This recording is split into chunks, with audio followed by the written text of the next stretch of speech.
What's going on, Rebels? Welcome back to Knights of the Nerds Table and the Moon of Velt. On April 19th, you're ready to dive back into the wild and wacky space universe of Zack Snyder. Zack Snyder's Rebel Moon Part 2 Scargiver will be premiering on Netflix. Before we get into this bombastic story, be sure to like and subscribe to our channel for more Zack Snyder, anime, superhero content, and maybe even some video game reviews. Let's get into it. So if you want more of a backstory on how Rebel Moon came to be, check out our Before You Watch Rebel Moon video that we posted back in December. What we want to focus on today is a quick recap of the first movie, what to expect from the second movie, and how things may play out. So in Rebel Moon Child of Fire, we are introduced to Korra, a former military member of the intergalactic empire known as the Motherworld. She is retired from army life and now attempts to hide out on a moon called Velt. She is welcomed by this village, and she seems to enjoy the simpler, agricultural communal life that the village has to offer. She even considers settling down and marrying one of the villagers. Life is good until the military arm of the Motherworld, the Imperium, shows up and demands to be sold the village's surplus grain. The village leader, Syndra, played by Ant-Man actor Corey Stoll, refuses and tells General Atticus Noble, played by Game of Thrones veteran Ed Skrein, that they have no excess grain. The villager in charge of the harvest, Gunnar, gets flustered and mentions that they may have some surplus. Feeling enraged and tricked, General Noble ends the life of the village leader and demands that they give him the harvest. Noble departs, leaving a handful of soldiers and a Jimmy robot to oversee the harvest.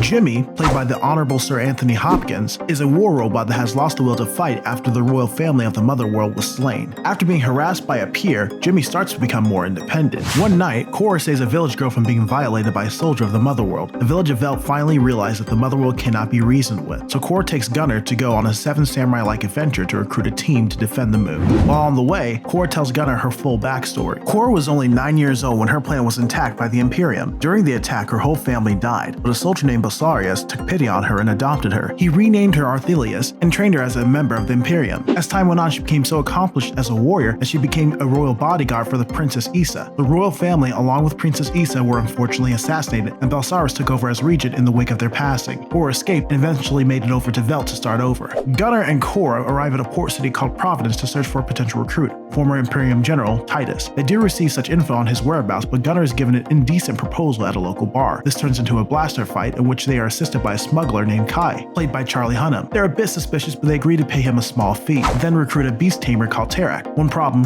Tarak is in slavery over a debt. His owner, played by Darkseid voice actor Ray Porter, says he will let him go if he can tame a griffin-like beast called the Venice. In one of the most cinematic scenes in the movie, Tarak does learn to ride the beast and is able to join the crew. The next one they recruit is Nemesis. We get to see a cool fight between her and a spider creature. They finally find General Titus and he's in a drunken stupor. He resists joining at first, but Korra reminds him that not only is this an opportunity to defend the helpless again, but it's also a chance to get revenge against the Motherworld. Titus sees this as a chance to attain glory again and rises up to once again be the general he once was. Using Gunnar's previous dealings and contacts with the Blood Axes, they then arrive at planet Chiron to meet them in their rebellion, intending to recruit them as well. Darian agrees to defend the village and brings with him a handful of rebels, including Milius with him, while Devra and the rest of the rebellion leave for Chiron. After they depart from Chiron, Noble arrives and eradicates its population as punishment for assisting the rebels. Kai, seemingly touched by the camaraderie of the group, said he has one last stop to make to fully commit himself to the cause. At this stop, he betrays the group to General Noble, who enlists Gunnar to pull the trigger on Korra to finish her. Gunnar refuses and uses it on Kai instead. Korra gets free, and after a spirited battle, she defeats Noble seemingly permanently. Unfortunately, it appears that Devra Bloodaxe sacrificed himself to destroy an Imperial ship. The rest of the crew rides horses and goes off into the sunset at Velt, with Jimmy becoming more alive than ever in the background. Noble is not as finished as it seems and is revived, and that's where we left off. Although this movie has its fans, overall the movie had mixed to poor reviews. Some critics thought that the pacing was a bit off and that the story felt too derivative of other well-known properties such as Dune and Star Wars. I personally really liked the film. I felt that many of the criticisms of the film were not based on the film itself, but about whether you like Zack Snyder and his fans or not. I didn't think it was Snyder's best film, but I thought it was a solid start, kind of on the level of a Phase 1 Marvel film. I also think Snyder may have irked people when he went on Joe Rogan's podcast and said it's possible that more people saw his film than the movie Barbie. The good news is that the sequel, The Scargiver, has been getting much better reviews out the gate. It is said that it is a much more straightforward and more action-packed film. It's not unlike Snyder to follow a divisive film with a much more universally loved sequel, just see BVS versus the Snyder Cut. There's so many more threads to this film, I can't wait to dig into it more. The trailers have been giving us a sneak peek into what we could actually see in this film. It seems like that there will be more flashbacks to the life before the battle, fleshing out the characters even more. Korra's got a new haircut, so that's pretty chill. It seems her and Gunnar are becoming romantically involved. General Noble is back to crush this little rebellion so that other planets don't get any wise ideas. this. We get a really fun montage of our heroes training the village of Velt, and watching these simple townfolk getting the hang of warfare is kind of charming. I think this is where the movie is going to really shine as we see all characters grow to their peak. I'm personally super excited to see where they go with Jimmy's story, as he seems like he's ready to fight once again. The more I talk about this film, the more hyped I get. You can say what you want about a Zack Snyder film, but his action sequences are some of the best in the business. I am so hyped for this film. We still have 2 director cuts for this universe sometime this summer. Zack said in a recent Q&A that the total runtime for both R-rated director cuts are around 6 hours and 30 minutes together. That's a whole lot of cinema. So on April 19th, I will be happy to sit down on my couch once again and delve into the world of Zack Snyder's Star Wars. Night out, have a good one, and tell me what you think.